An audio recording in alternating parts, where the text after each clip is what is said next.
Before we begin, I am starting to get suggestions for this series. I still have a few more videos left that I have planned, but if you have any suggestions, ideas, or just things that you want to see with custom controls, let me know in the comments and we are going to start implementing those down the road. Now for this episode, we're going to be creating an inheritance tree of clocks. So we're going to have a base class that is just a plain old clock, has just basic clock logic inside of it, and then our analog clock is going to inherit from the base class clock, and then we're also going to have a digital clock that inherits from the clock.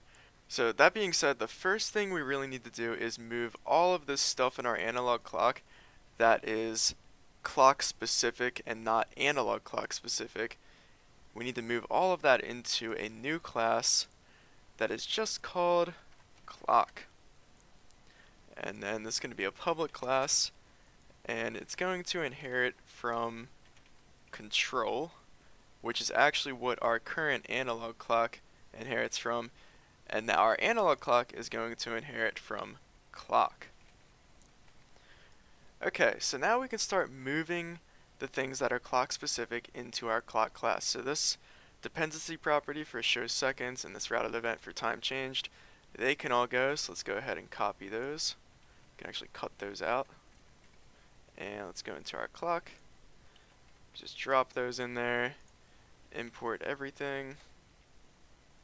And then one thing you have to make sure that you change is the owner type for this dependency property is no longer an analog clock, it is a clock, so make sure you change that.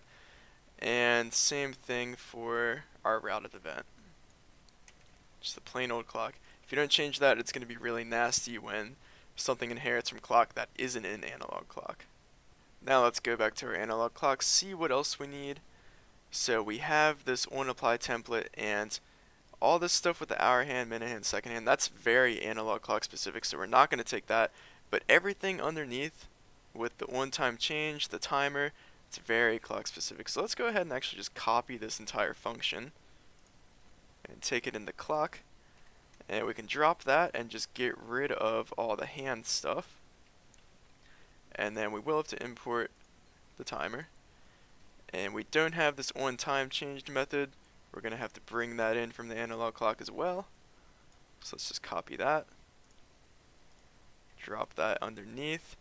Update hand angles, that is not going to be something that is a clock thing. That's an analog clock thing, so we can get rid of that. Update time state, this function, that is going to come, so we can cut this out actually.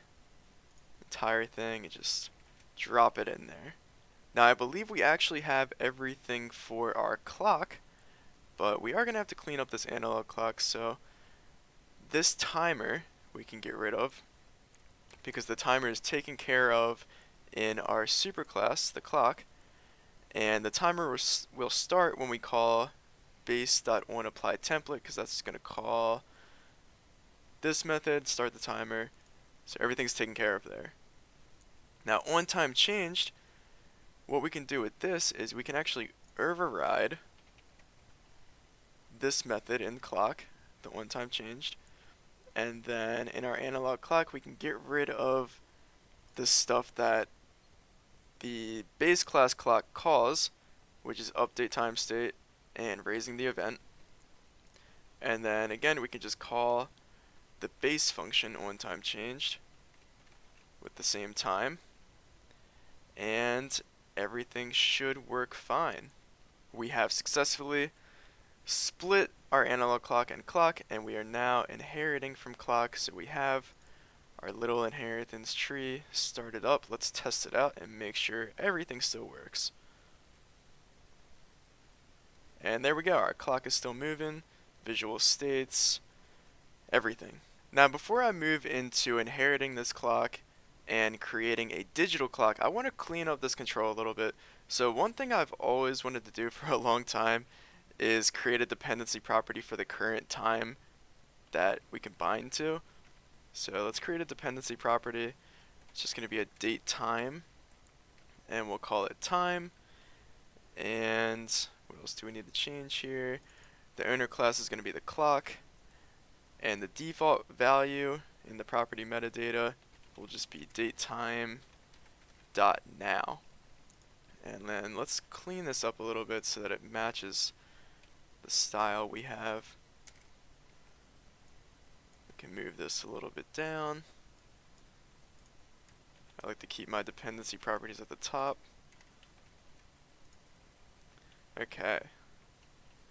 So now that we actually have this time property, another thing we can change is when we raise this time changed event. So this time changed event, these event args, it takes an old value and a new value. So the old value can be our time property, and then the new value can be this time that gets passed into the function. In fact, I think that was a bug that it said datetime.now. It should have always been this time, but yeah, anyways, I guess we fixed a little bug there. It wasn't really affecting us, but then after we raise that event, we can set the time to the new time that gets passed into the function. And one thing I should do is I should actually rename this to new time so it's a little bit easier to understand. But anyways, these event args, now it's a little bit more explicit that we're passing in an old value and a new value rather than just subtracting 1 second from the new time that gets passed in. Another cool thing you can do is you can actually document your control for anyone who wants to redefine the control template for the custom control in XAML.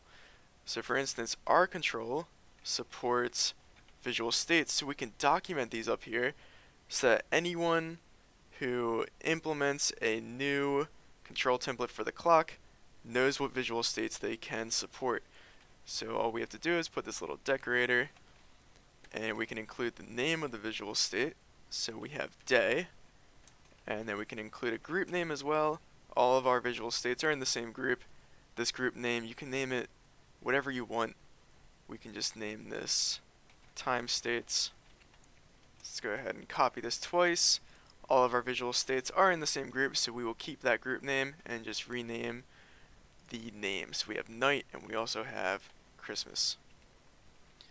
And then this is also important for our analog clock, so you can document these parts as well. So anyone who redefines the control template for an analog clock, they know that they should probably implement these parts. So we can have another decorator up here, template part.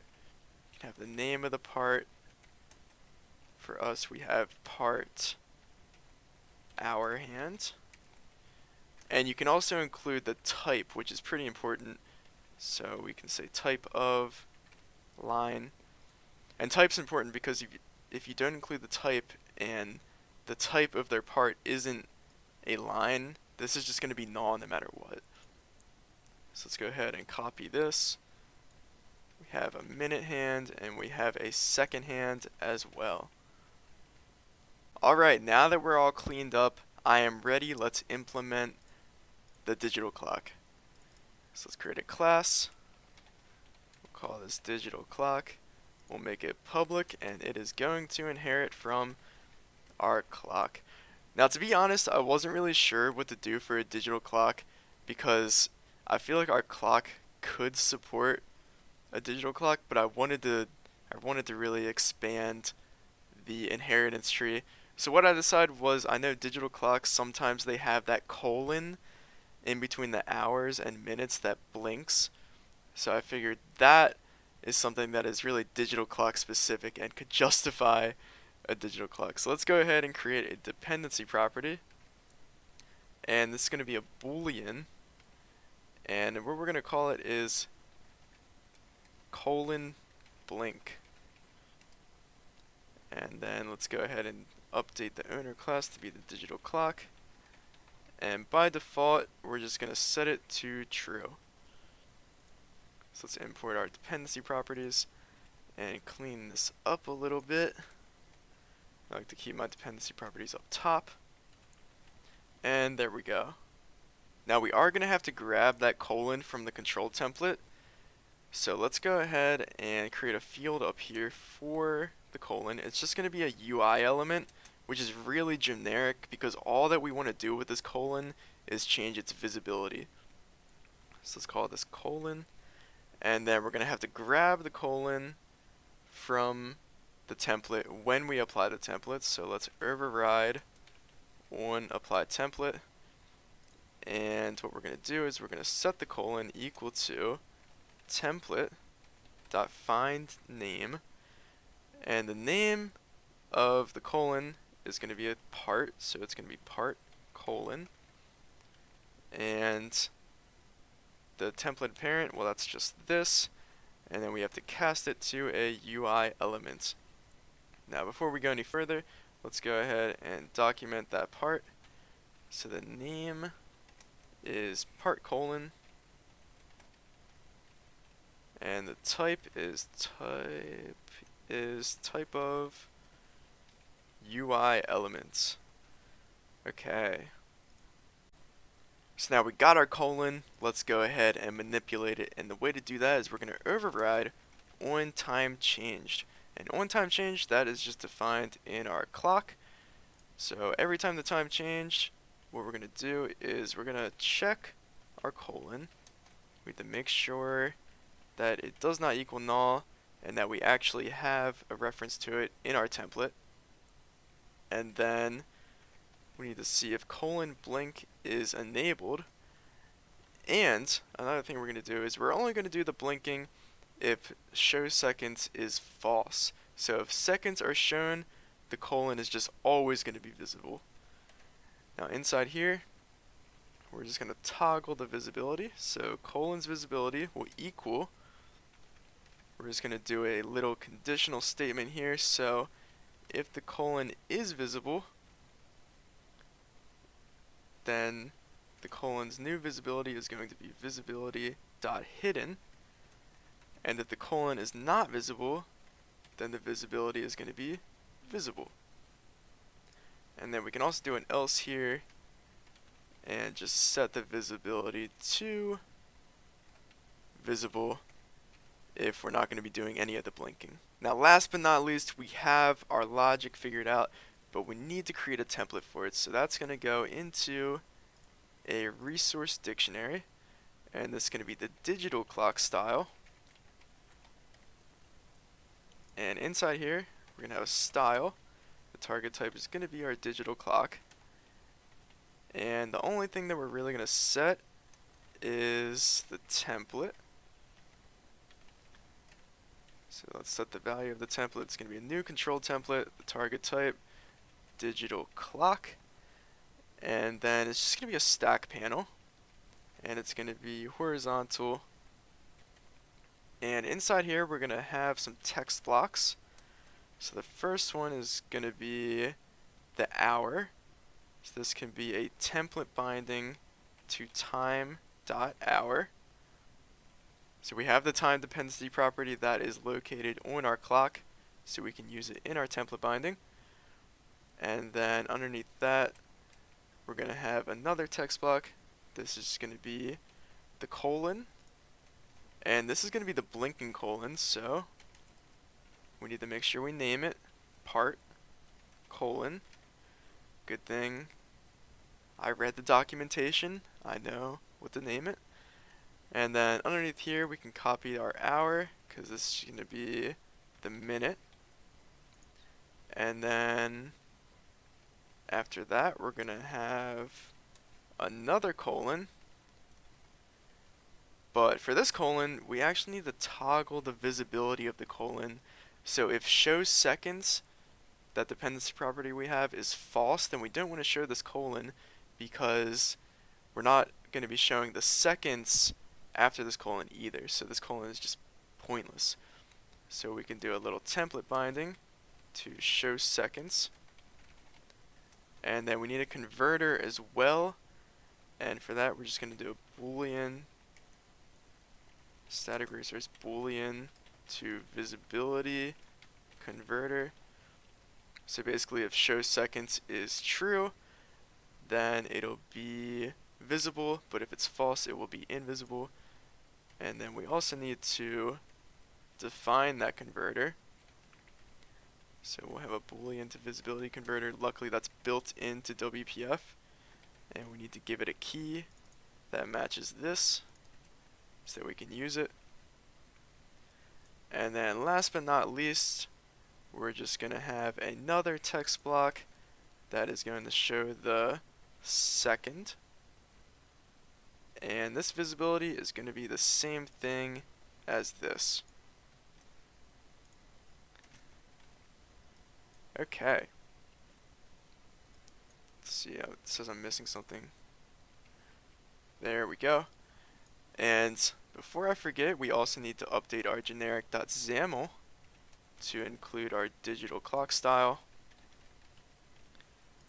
And last but not least, we are ready to finally use our digital clock. So let's actually get rid of this. This was kind of acting like our digital clock. So we could say custom digital clock. Get rid of all this. We'll keep the margin, keep the font size as well, why not? And let's give it a horizontal alignment of center so that's directly underneath of our analog clock, and let's try and run this. And we get errors. Now why do we get errors? And I think it's because of this time changed event we have in our main window. So now we should be good. But we still get errors, and why is that? So I actually did this on purpose to show you that with template bindings, you can't bind to a nested property. So if we go to our clock, we have this date time, we have time, and we know that time, I'll show you for example, they have all these properties. They have the day, the hour, minute, all that stuff, but you cannot template bind to a nested property. So what you have to do instead is you have to have a regular binding, and then you have to set the relative source, okay? And the relative source will be the templated parent. So we just have to update that for all of our bindings that try to access nested properties. Not a big deal. All is good. Let's move this to the next line. And let's go ahead and try again. And we get nothing. Now why do we get nothing? And the reason we get nothing is because, as we recall, we have to have the static constructor in our control so that our control knows to go look for a template for it.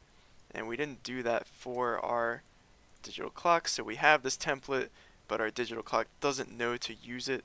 So let's go ahead and add this, make sure digital clock for everything. And now if we run this, there we go, we got our digital clock looking pretty nice.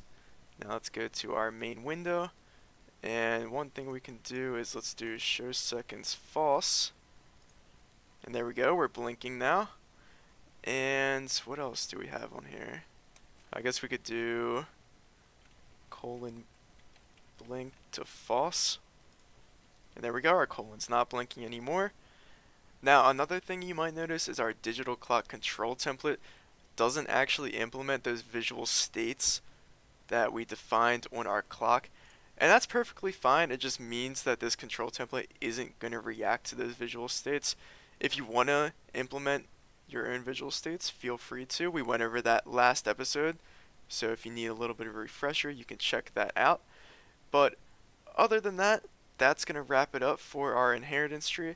If you have any questions, concerns, criticisms, leave them in the comments section. Other than that, be sure to leave a like or subscribe for more. And don't forget, if you have suggestions or ideas or anything you want to see for the series, let me know in the comments. Thank you.